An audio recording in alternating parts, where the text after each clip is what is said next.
Good morning, boys and girls. You are welcome to yet another session on A01, Essential English Language Skills. We are in the second module of this course, A01, and the title of the module is Vocabulary. Vocabulary, as you know, as I had explained to you, is nothing but words. If you remember the saying that without grammar, something can be conveyed. Without vocabulary, nothing can be conveyed. Vocabulary is the heart and core of English language, or any language for that matter. Vocabulary is the heart and core of any language. You understand the importance of vocabulary as far as a language is concerned and how important it is in our day-to-day communication. Now, in the first session, we were talking about frame 1. That was some of the verbs. Let us try to understand their meaning. Now, trying to understand meanings of words from the context in which they are used. That is what we saw in the first session. In the second session on vocabulary, we were talking about synonyms, words with the same meaning. Why? Why should we know words with the same meaning? Because it will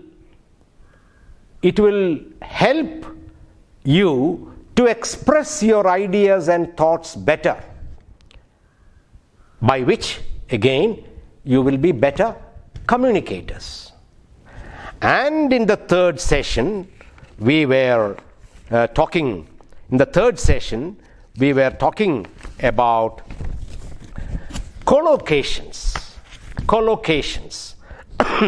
Collocation is concerned with the way words occur together, often in unpredictable ways.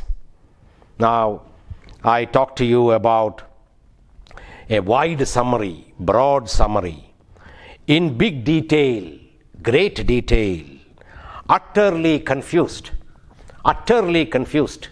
heavily confused, formidable opponent, threatening opponent. All these were the examples I gave you for collocations. Collocations is also an important part of vocabulary which makes you better communicators, and that is why we dealt with it. Now, in the frame 4, the last session that we were talking about, we discussed the importance of phrasal verbs. Now, you remember what was phrasal verbs? Phrasal verbs are a phrasal verb is a verb combined with a particle. You remember, it can be either an adverb or a preposition, or sometimes both, with the verb. Many phrasal verbs in English are idiomatic in expression. I told you the reason for that, because the meaning of the verb and the meaning of the preposition may be different, but when they combine together, I gave you the example of look after. Look, you know the meaning? After, look is a verb, after is a preposition, and when they come together, look after, it becomes another, the meaning becomes different. That is, take care, look after. So, when the verb and the preposition combine together, the meaning changes, and such phrases or such combinations are called phrasal verbs. And I gave you 15 very familiar or frequently used phrasal verbs in our day-to-day communication. Today, in this session, we are perhaps the last session of this module, that is on vocabulary. We are going to discuss on idiomatic expressions. What is this idiomatic expressions? I'm sure you are familiar with idiomatic idioms. In any language, we have idioms. Now, I'll first give you what is an idiom. Idioms are defined as a group of words whose meaning is different from the meaning of the individual words. Once again, idioms are defined as a group of words whose meaning is different from the meaning of individual words. Say, for example, now we have so many idioms. Idioms are there in any language for that matter. Say, in Malayalam, we use so many idioms in our everyday language. We say some very familiar idioms that we use in our language are മിന്നുന്നതെല്ലാം പൊന്നല്ല. Now, മിന്നുന്നതെല്ലാം പൊന്നല്ല is a very normal idiom in Malayalam, and you know the meaning of it. Now, I said this because each language has its own idiomatic expressions, and many a time a literal translation of the idiomatic expression from one language to another may not mean the same thing in the translated language, target language. Now, that is, so each language has its own idiomatic expressions, and these expressions or these idiomatic expressions they belong to that language, and if you translate them into a target language, it need not carry the same meaning in that particular language. Now, too many cooks spoil the broth. Too many cooks spoil the broth. If too many people are involved in something, it will not be well done. Too many cooks spoil the broth. If too many people are involved in something, it will not be well done.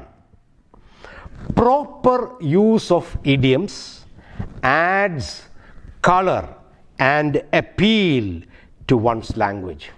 Now, why we learn about idiomatic expressions or idioms is that the knowledge of idioms and using them in your written and spoken language will really add color and appeal more interest to the listeners or the readers or the listeners.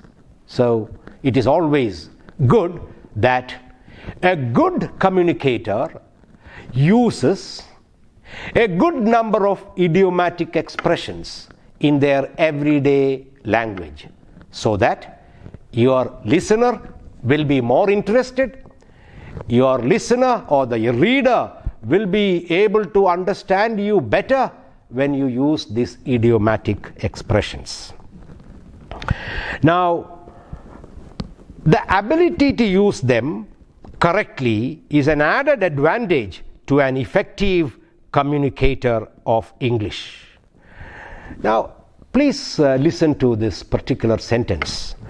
During the first week of my hostel life, first time entering a hostel, living in a hostel, During the first week of my hostel life, I was like a fish out of water. Like a fish out of water. It has nothing to do with fish. It has nothing to do with water. The whole idiom means I felt very uncomfortable. That is the meaning. To feel like a fish out of water. In the same way, another example would be, my father was working in Saudi Arabia. My father was working in Saudi Arabia, but now he has lost his job and he has returned to the native place. No regular income. So we are finding it difficult to make both ends meet. We are finding it difficult to make both ends meet. What is the meaning of the idiomatic expression to make both ends meet? It means there is no income, the expenditure is continuing, and so financial difficulty. We are finding it difficult to make both ends meet. To make both ends meet is an idiomatic expression, which means we are having a tough time as far as finance is concerned, money is concerned. Another idiomatic expression which you are familiar with is living beyond his means. A very dangerous situation. Living beyond his means. See, your income is, say, 500 rupees a day. Imagine your income is 500 rupees a day. And if you spend on all kinds of luxuries at the end of the day and find that your expenses are 1,000 rupees, you are running short of 500. You are running short of 500. Your income 500, your spending habits 1,000.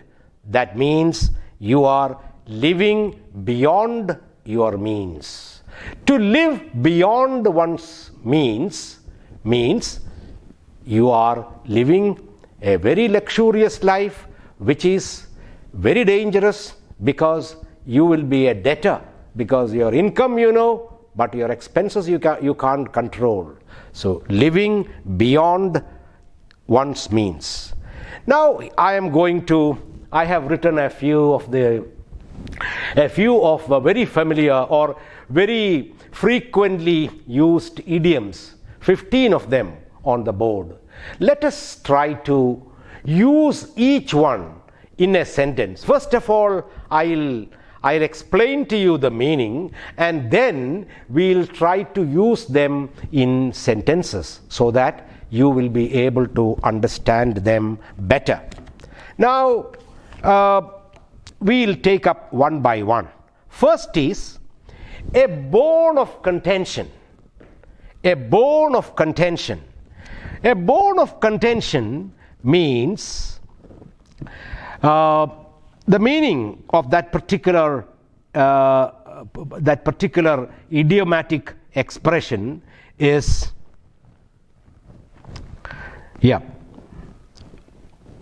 bone of contention is a subject which causes disagreement and argument.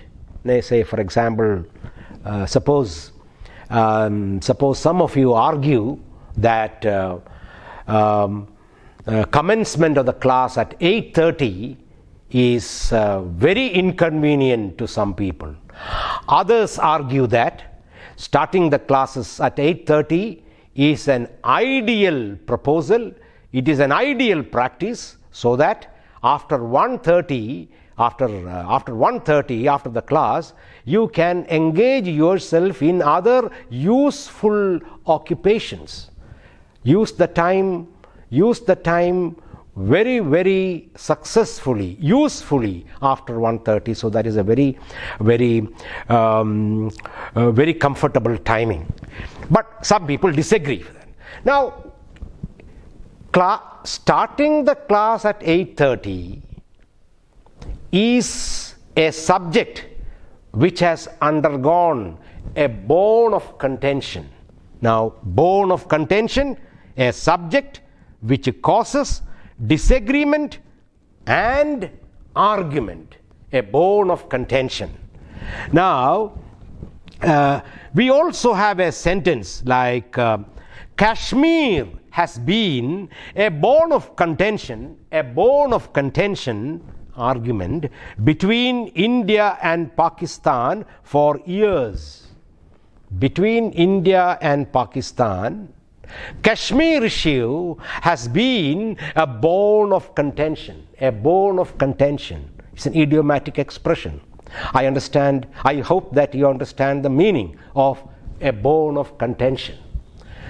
Number 2, a shoulder to cry on. What is the meaning of this particular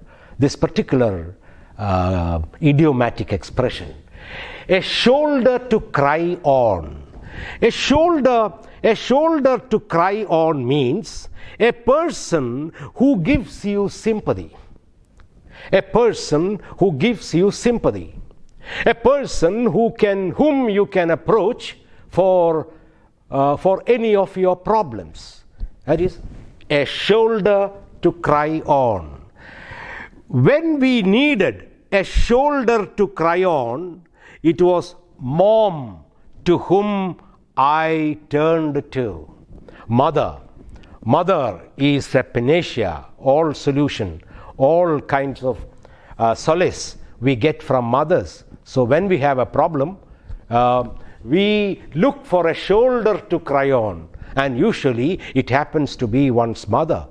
No, a person who can tell anything you want and get a solution for. Now, I hope you understand what is the meaning of a shoulder to cry on. Now, third one is barking up the wrong tree. What is the meaning of this? Barking up the wrong tree. Barking up the wrong tree means to make the wrong choice or ask the wrong person. Now, barking up the wrong tree. Approaching a wrong person from whom you are not able to get the expected solution for your problem. Barking up the wrong tree. I'll give you an example of a sentence as an example. So, for example, you are barking up the wrong tree if you expect us to lend you any money. Now, somebody approaches somebody for some money, and that person knows that if he or she gives you money, you have the habit of not returning it. So, when that person approaches the particular person, they say that you are barking up the wrong tree if you expect us to lend you money. You are approaching a wrong person. That is the meaning of barking up the wrong tree. Fourth one, burn the candle at both ends. Burn the candle at both ends. Meaning, burn the candle at both ends means to do too many things and going to bed late. Burn the candle at both ends means to do too many things and going to bed late. What happens when you go to bed late means the next day you will be getting up. You will not be get up at the usual time and do your normal job. So burning the candle at both ends is not a good habit, because you feel tired, and the next morning you won't be fresh. Now, this is the problem. So one sentence using that, burning the candle at both ends. The example would be, what would be there? No wonder Reshma is ill. No wonder that Reshma is ill. She has been burning the candle at both ends for a long time. No wonder that Reshma is ill. She has been burning the candle at both ends for a long time now, for some reason or the other. So it is natural that she gets sick. Next one is in leaps and bounds, or by leaps and bounds. What is the meaning of this? By leaps and bounds, meaning very quickly, in large amount, very quickly or in large amount, in leaps and bounds or by leaps and bounds. We'll read an example using this particular one. My father's health improved, seeing the right doctor and getting the right medicine. My father got well very quickly. So to express this idea, we use the sentence, my father's health improved by leaps and bounds. Next one, lock horns. We have almost the same meaning Malayalam idiomatic expression. Kombu gorkuga. Have you heard of that? Kombu gorkuga. Kombu gorkuga means to fight each other. Same meaning in English also. Lock horns. Lock horns means to get involved in an argument or a disagreement.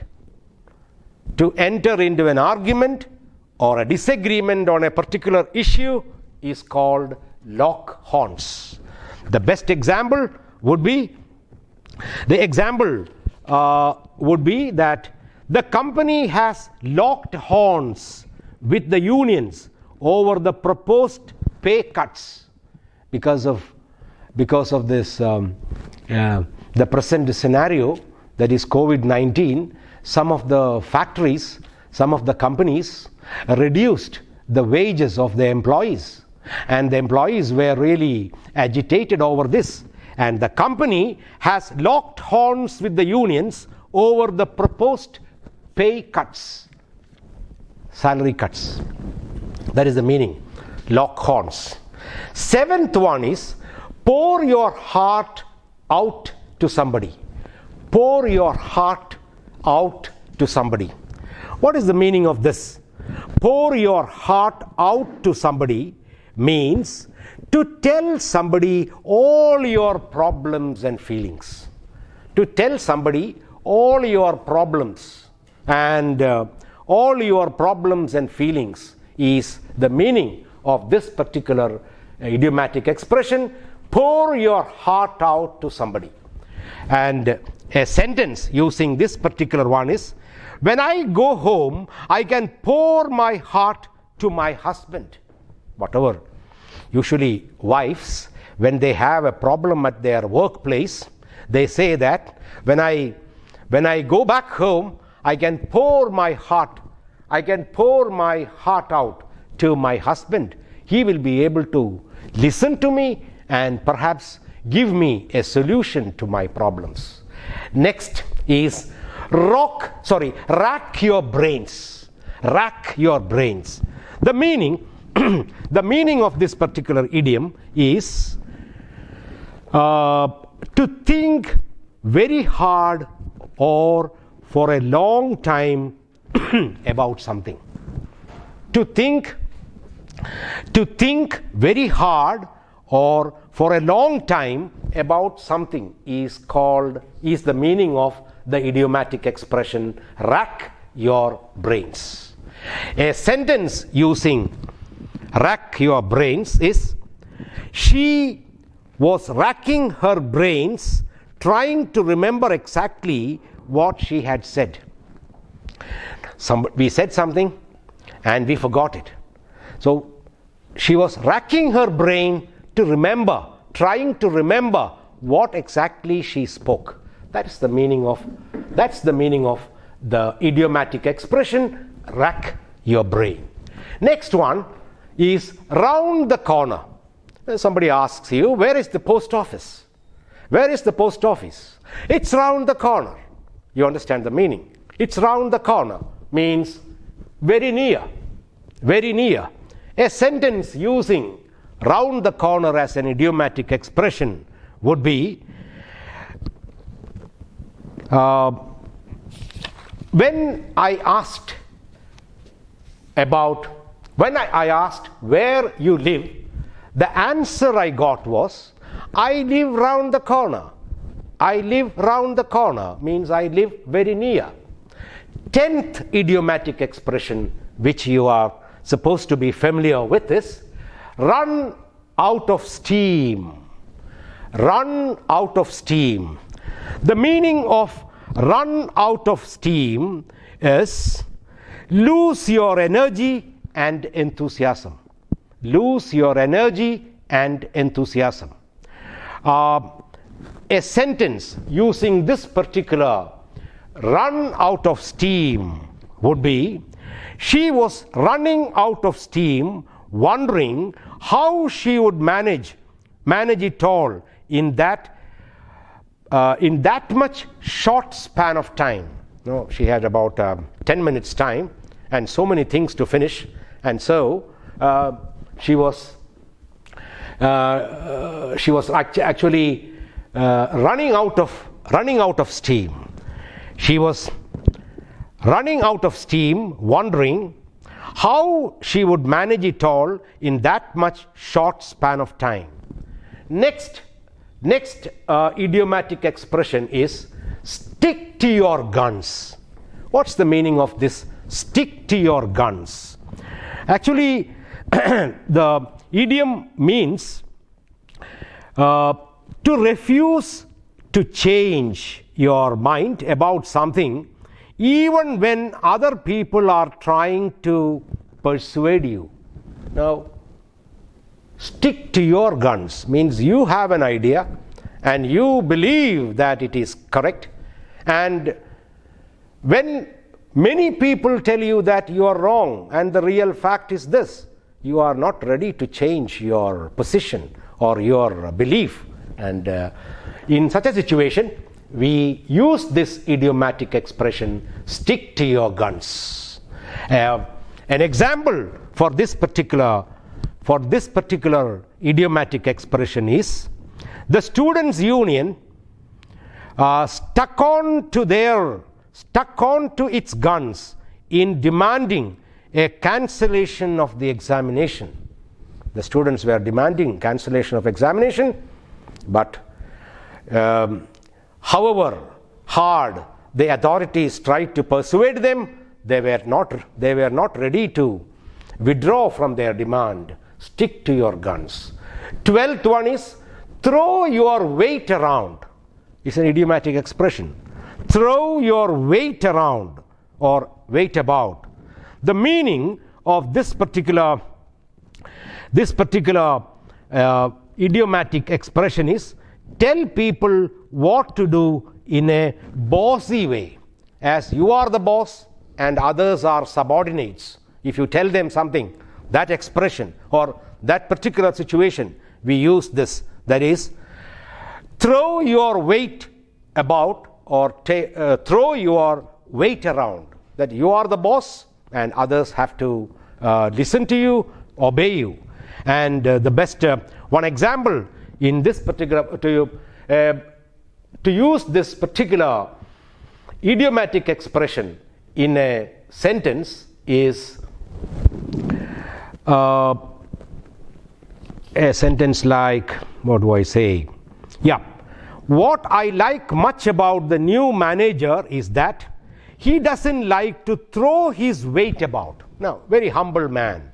He doesn't want his subordinates to obey him or to listen to him or do whatever he says. No, he is not a man like that. He is not a man who throws his weight around the subordinates. 13th one, to tie the knot. A very familiar expression. To tie the knot means to marry. I need not explain it to you. To tie the knot means, it is an idiomatic expression which means to marry. Next one is wreak havoc on. Maybe not very familiar. Wreak havoc on means cause a lot of damage. To cause a lot of damage is wreak havoc on. And the best example is the recent floods in 2019 and 2018, 2 years we had continuously. And what happened because of that? The floods weakened, wreaked havoc on many people, especially those who were living near rivers, etc. Last one, at your wit's end. At your wit's end means you are in a position not to decide what to do. Now, very difficult situation. At the time of retirement, government employees usually have this kind of a feeling. They are at their wit's end, not knowing what to do. Boys and girls, these are the familiar idiomatic expressions. And idiomatic expressions in your day-to-day language, your written language, your spoken language help you to become better communicators. So with these 5 frames in the second module of transactions, essential English language skills, I conclude. Till we meet next for another fresh module, keep well. Thank you for listening to me.